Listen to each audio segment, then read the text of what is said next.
Guys आप अपने Windows 11 का जो डिस्प्ले क्वालिटी है अगर आप उसे इम्प्रूव करना चाहते हो या आपका जो टेक्स्ट है अगर आपको ब्लर से होता है या आपका टेक्स्ट ब्लर है तो आप उसे भी आप फिक्स कैसे करोगे। तो मैं आपको यहाँ पे इन दोनों प्रॉब्लम्स को बहुत इजी तरीके से स्टेप बाय स्टेप सॉल्व करने के लिए बताने वाला हूँ। तो गाइज आपको अपने कीबोर्ड में Windows+I बटन को प्रेस करके आपको यहाँ पे अपने विंडोज़ के सेटिंग्स को ओपन करना है और आपको यहाँ पे सिस्टम वाले ऑप्शन पर आपको यहाँ पे चले जाना है। सिस्टम वाले ऑप्शन पर आने के बाद आपको यहाँ पे डिस्प्ले का ऑप्शन पर यहाँ पे चले जाना है। डिस्प्ले वाले ऑप्शन पे आने के बाद फिर आपको यहाँ पे दो ऑप्शन आपको यहाँ पे शो होगा, स्केल का आपको यहाँ पे ऑप्शन शो होगा और डिस्प्ले रेजोल्यूशन का ऑप्शन शो होगा।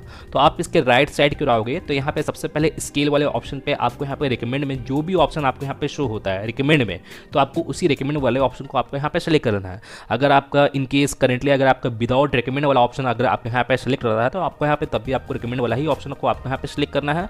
और डिस्प्ले रेजोल्यूशन के भी केस में इसी तरह है, आपको यहाँ पे जो भी रिकमेंड का आपको यहाँ पे ऑप्शन शो होता है, जैसे यहाँ पे मेरा ये रिकमेंड का ऑप्शन शो हो रहा है 1366x768, तो मैं यहाँ पे इसी को ही सिलेक्ट कर लूँगा। सिलेक्ट कर लेने के बाद फिर आपको इसे कट कर लेना है। अब मैं आपको यहाँ पे नेक्स्ट स्टेप बताता हूँ। तो नेक्स्ट स्टेप में आपको करना क्या है कि आपको अपने स्टार्ट मेनू में जाना है और आपको यहाँ पे टाइप करके सर्च करना है एडजस्ट क्लियर टाइप टेक्स्ट और आपको यहाँ पे इसे ओपन कर लेना है।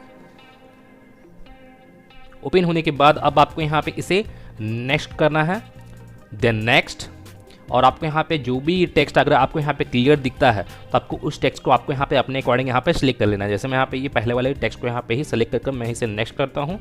फिर यहाँ पे भी आपको जो टेक्स्ट अगर आपको यहाँ पे क्लियर शो होता है आपके अकॉर्डिंग तो आपको यहाँ पे उसी टेक्स्ट को आपको यहाँ पे सिलेक्ट करना है। जैसे मैं यहाँ पे ये फर्स्ट वाले ही टेक्स्ट को यहाँ पे सिलेक्ट करके मैं इसे नेक्स्ट करता हूँ। और यहाँ पे भी आपको यहाँ पे जो टेक्स्ट आपको यहाँ पे क्लियर शो होता है तो आपको भी यहाँ पे उसी टेक्स्ट को आपको यहाँ पे सिलेक्ट करना है। जैसे मैं यहाँ पे इसे भी फर्स्ट वाले को ही सिलेक्ट करके नेक्स्ट करता हूँ और यहाँ पे मैं 5th नंबर वाले टेक्स्ट को यहाँ पे सिलेक्ट कर लेता हूँ, देन नेक्स्ट। फिर मैं यहाँ पे 5th नंबर वाले को ही सिलेक्ट करता हूँ, देन नेक्स्ट, और यहाँ पे फाइनली आपको यहाँ पे इसे फिनिश कर देना है। और आपके यहाँ पे जो भी टेक्स्ट वगैरह अगर आपके यहाँ पे ब्लर शो होता होगा तो वो ब्लर से रिलेटेड प्रॉब्लम आपके यहाँ पे फिक्स हो जाएगा। अब आपको मैं नेक्स्ट स्टेप बताता हूँ। तो नेक्स्ट स्टेप में करना क्या है कि आपको अपने कीबोर्ड में Windows+R बटन को प्रेस करके आपको यहाँ पे अपने रन प्रोग्राम को ओपन करना है और आपको यहाँ पे टाइप करना है sysdm.cpl, देन ओके कर लेना है। और आपको यहाँ पे एडवांस वाले ऑप्शन को सिलेक्ट करना है और आपको यहाँ पे परफॉर्मेंस वाले सेक्शन में आपको यहाँ पे सेटिंग्स वाले बटन पे आपको यहाँ पे क्लिक करना है। और यहाँ पे मान के चलिए कि अगर आपका यहाँ पे कोई भी ऑप्शन अगर आपके यहाँ पे चेक मार्क हुआ नहीं रहता है तो आपको करना क्या है कि आपको इस फर्स्ट वाले ऑप्शन को आपको यहाँ पे चेक मार्क कर लेना है। इससे क्या होगा कि आपका जो एनिमेशन से रिलेटेड आपको यहाँ पे प्रॉब्लम होगा वो भी आपको यहाँ पे सॉल्व हो जाएगा, या ब्लरनेस वगैरह आपको यहाँ पे लगता होगा डिस्प्ले वगैरह में तो वो भी आपको प्रॉब्लम सॉल्व हो जाएगा। और अगर आपके यहाँ पे टेक्स्ट वगैरह में भी कुछ ब्लरनेस वगैरह होगा तो वो भी आपके यहाँ पे सॉल्व हो जाएगा। तो आपको यहाँ पे इन सभी को आपको यहाँ पे चेक मार्क कर लेना है। आपको यहाँ पे ये फर्स्ट वाले ही ऑप्शन को आपको यहाँ पे चेक मार्क कर लेना है। चेक मार्क करने के बाद फिर आपको यहाँ पे अप्लाई, देन ओके, और आपको अभी से ओके कर देना है। अब मैं आपको यहाँ पे नेक्स्ट स्टेप बताता हूँ। अब नेक्स्ट स्टेप जो है ये लास्ट स्टेप है।